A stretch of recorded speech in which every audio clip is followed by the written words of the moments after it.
여러분, 대한민국 축구 국가대표팀을 떠올리면 가장 먼저 누가 생각나시나요? 아마 대부분의 축구 팬들은 한 사람의 이름을 떠올릴 것입니다. 바로 손흥민. 지난 10년이 넘는 시간 동안 손흥민은 한국 축구의 상징이었습니다. 국가대표팀의 주장, 대한민국 역대 최다 득점 경쟁자, 세계 최고의 리그인 프리미어리그에서 활약한 슈퍼스타. 한국 축구 팬들에게 손흥민은 단순한 축구 선수가 아니었습니다. 희망이었고 자부심이었습니다. 하지만 시간이 흐르면서 팬들은 한 가지 걱정을 하기 시작했습니다. 손흥민 이후는 어떡하지? 과연 손흥민 같은 선수가 또 나올 수 있을까? 2030 월드컵에서도 한국 축구는 경쟁력을 유지할 수 있을까? 사실 이는 단순한 걱정이 아닙니다. 한국 축구의 미래를 결정할 중요한 질문입니다. 오늘은 손흥민 이후 한국 축구의 미래, 그리고 대한민국 축구를 책임질 차세대 주인공들에 대해 이야기해 보겠습니다. 손흥민은 왜 특별한 선수였을까? 사실 손흥민 같은 선수는 쉽게 나오지 않습니다. 유럽 빅리그에서 성공한 한국 선수는 적지 않았습니다. 하지만 손흥민은 그 중에서도 특별했습니다. 독일 분데스리가에서 성장한 뒤 프리미어리그의 강팀 토트넘에서 세계적인 공격수로 자리 잡았습니다.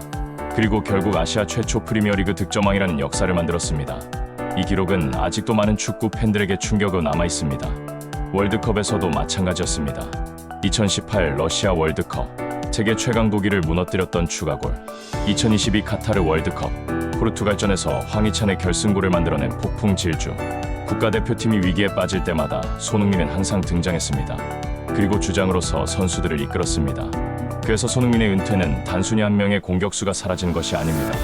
한국 축구의 상징이 사라지는 것입니다. 손흥민 이후 가장 주목받는 선수, 바로 이강인입니다. 어린 시절부터 천재로 불렸던 선수, 한국 축구 팬이라면 누구나 알고 있는 이름입니다. 이강인은 손흥민과는 전혀 다른 유형의 선수입니다. 손흥민이 폭발적인 스피드와 결정력을 가진 공격수라면 이강인은 경기를 조율하는 플레이메이커입니다. 경기의 흐름을 바꾸는 패스, 예측하기 어려운 드리블, 정확한 세트피스 그리고 넓은 시야, 이 모든 능력을 갖춘 선수가 바로 이강인입니다. 현재 대표팀에서도 공격 전개의 중심 역할을 맡고 있으며 2030 월드컵이 열릴 무렵에는 전성기에 들어설 가능성이 높습니다. 많은 팬들이 손흥민의 후계자는 이강인이다 라고 말하는 이유입니다. 유럽에서 성장 중인 황금세대. 하지만 축구는 한 명의 스포츠가 아닙니다. 한국 축구의 미래를 책임질 유망주들은 생각보다 많습니다. 먼저 양민혁. 최근 가장 기대를 받는 공격 자원입니다. 빠른 스피드, 과감한 돌파, 공격적인 플레이 스타일. 많은 팬들은 양민혁에게서 젊은 시절 손흥민의 모습을 떠올립니다. 다음은 배준호. 유럽에서도 높은 평가를 받는 선수입니다. 창의적인 플레이가 강점이며 대표팀의 미래 공격을 이끌 제목으로 꼽힙니다. 그리고 윤도영. 골 결정력이 뛰어난 공격수 자원으로 평가받고 있습니다. 이 외에도 수많은 어린 선수들이 유럽 무대에 도전하고 있습니다. 과거에는 유럽 진출 자체가 어려웠지만 지금은 상황이 다릅니다. 어린 나이부터 유럽에서 성장하는 선수가 점점 늘어나고 있습니다. 이는 한국 축구 역사상 가장 긍정적인 변화 중 하나입니다. 일본은 왜 강해졌을까? 한국 축구의 미래를 이야기할 때 빼놓을 수 없는 나라가 있습니다. 바로 일본입니다. 현재 일본은 세계에서 가장 성공적인 아시아 축구 국가로 평가받고 있습니다. 유럽 5대 리그에서 뛰는 선수 수, 유소년 육성 시스템, 선수 수출 구조, 모든 면에서 발전했습니다. 한국 축구도 배워야 할 점이 있습니다. 특히 어린 선수들이 더 빨리 유럽 무대로 나갈 수 있도록 지원하는 시스템이 중요합니다. 손흥민도 결국 유럽에서 성장했습니다. 한국 축구가 더 발전하려면 더 많은 손흥민이 나와야 합니다. 하지만 현실적으로 걱정되는 부분도 있습니다. 바로 손흥민급 공격수가 보이지 않는다는 점입니다. 손흥민은 세계 최고의 공격수 중 한 명이었습니다. 현재 유망주들이 성장하고 있지만 손흥민만큼의 파괴력을 보여준 선수는 아직 없습니다. 이것이 한국 축구의 가장 큰 숙제입니다. 결국 한국 축구는 새로운 스타를 만들어내야 합니다.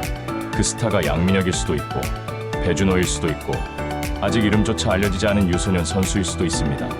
만약 현재 유망주들이 기대만큼 성장한다면 2030년 한국 대표팀은 어떤 모습일까요? 골키퍼부터 공격수까지 전구 역동적인 선수들로 구성된 대표팀이 될 가능성이 높습니다.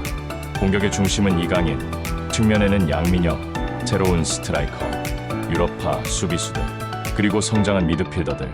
훨씬 빠르고 기술적인 축구를 보여줄 가능성이 있습니다. 차범근 시대가 끝난 뒤 박지성이 등장했습니다.